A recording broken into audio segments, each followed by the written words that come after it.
Hi, it's Melanie from Parenting High Schoolers, and I'm here today to talk about those times when you don't know what to do.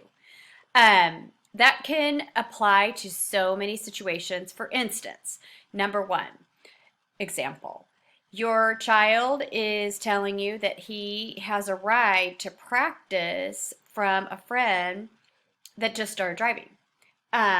Your child tells you that they just found out that they have a low grade. Your child tells you that a friend has invited them over and you don't know this friend. So those are some examples of things that could happen in real life and probably will. So our advice to you, my husband and I have used this one rule or phrase for many of these types of situations because as you parent teenagers, all kinds of new situations are going to come up and you're not going to know what to do. So we've always told our kids that we don't have a rule for that yet. So for right now, the answer has to be no. That does not mean that the answer will always be no or that it won't be even yes tomorrow. But for the moment, the answer is no.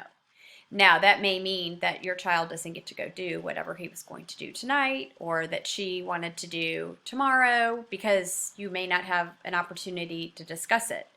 But it gives you time to back away from the situation and think about how do we want to handle this situation? How do I, as a single parent, want to handle this situation? Because these types of situations are going to come up.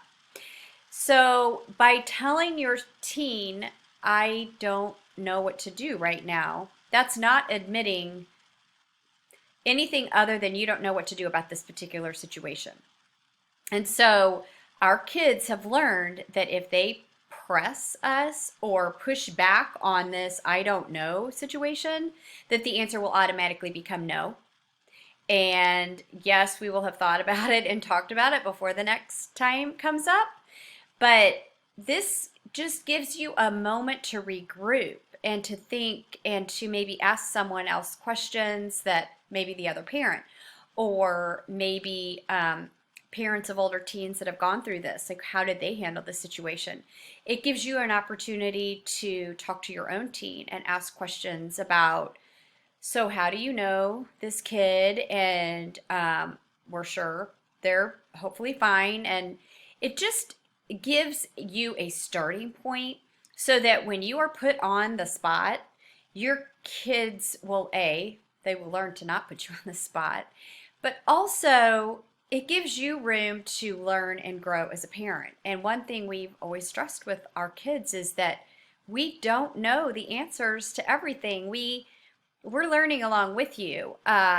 We are still the adults and our final decision goes, but let's have a conversation about this. So when your child comes to you and says, okay, this so and so is going to drive me to practice and you don't know this person, maybe the easiest way to do this is, after thinking about it, is just walking out. Introduce yourself and your teen will be so embarrassed. But our kids have learned that if, this person wants to take you, that is amazing and awesome, and it's one less trip that I have to make to the school or to the field or wherever it is. But I want to know who you're going with. I want to lay eyes on them. And I think our kids don't realize that up until this point, they have completely and solely been in our charge.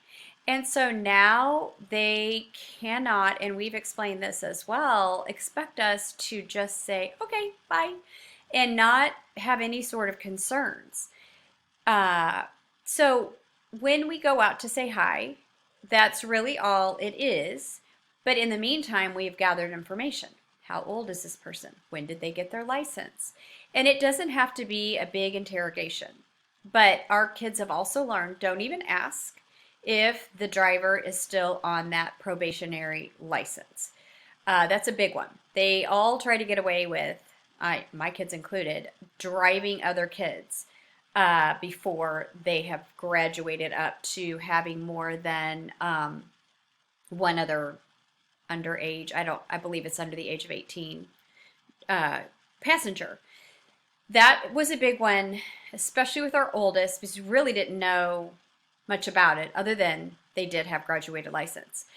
If the child is maybe a junior or senior in high school, all I needed to know really was who was the kid and how long had they been driving. If they've been driving for a year, that's probably okay. And this is a great time for you to say, okay, go, but text me when you get there and text me when you're leaving school or wherever the practice is, and then I'll see you when you get home. Then gradually you can let them do more. Another thing that comes up a lot when they first start going out is that they might say, we're going to go to so and so's house. Okay, great. I always try to make sure that I know whose house it is and if there's an adult there. But oh, guess what? They decided at some point that they're going to go to a movie or they wanted to go get ice cream. So our rule in that situation was simply communication. Let us know. Hey, Mom, we wanted to go to Dairy Queen and get an ice cream. Well, as long as I know about it, 9 times out of 10, that's okay. But it's when we find out later that you went somewhere and we didn't know about it, then that's a problem. Now, there's this whole set of parenting people that track their kids. We did not do that. I don't know how I feel about doing that. I don't 100% disagree with it. I think it would be great to know where they were all the time, but I also feel like we need to give them the opportunity to let us trust them. And that all stems back to the communication piece. By starting these conversations as children slash preteens, that these are things that can have been brought up and that we can stress that there are going to be rules when they start to be older, and then when they are older and they start doing these things, this is a great place for a parenting contract, like that I will always let you know if I'm leaving the original destination that I gave you to go do something else. It's really simple and not usually a problem for your teen to agree to. I know that some people are in the middle of parenting teens and it's a nightmare. And there is no communication and your kids are lying to you. And I'm not saying that my kids haven't lied to me, because they have. Probably still are today. But there's a fine line between